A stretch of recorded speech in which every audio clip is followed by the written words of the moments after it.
بسم اللہ الرحمن الرحیم۔ گرامی قدر، یہ چاند کے متعلق ہم بہت ساری توہمات کا شکار ہیں۔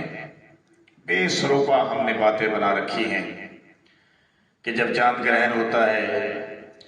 تو حاملہ پر اس کے برے اثرات مرتب ہوتے ہیں اور اسے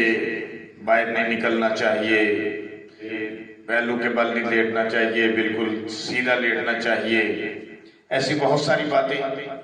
کئی لوگ اس میں بہت زیادہ تنگ ہوتے ہیں۔ تو یہ ساری ہماری بنائی ہوئی باتیں ہیں، ورنہ ان میں حقیقت کچھ بھی نہیں ہے کہ چاند بھی اللہ کی مخلوق ہے، سورج بھی اللہ کی مخلوق ہے، اور ایک اللہ کا نظام ہے جس نظام کے تحت آج تو سائنس نے اسے بڑی اسٹڈی کر لیا ہے اور سب کچھ بتا دیا ہے کہ اس طرح سورج چاند زمین درمیان میں آ جاتی ہے، سورج اور چاند کے، تو پھر جو ہے وہ گرہن ہوتا ہے، اور بعض ملکوں میں ہوتا ہے، بعض میں نہیں ہوتا۔ تو اس لیے اس میں کوئی ایسی بات نہیں ہے کہ جس سے کوئی حاملہ پہ اثرات مرتب ہوں یا بچہ جو ہے وہ ہینڈی کیپ پیدا ہو، معذور پیدا ہو، ایسی کوئی بات نہیں ہے، اور نہ ہی ایسی باتوں پہ یقین رکھنا چاہیے۔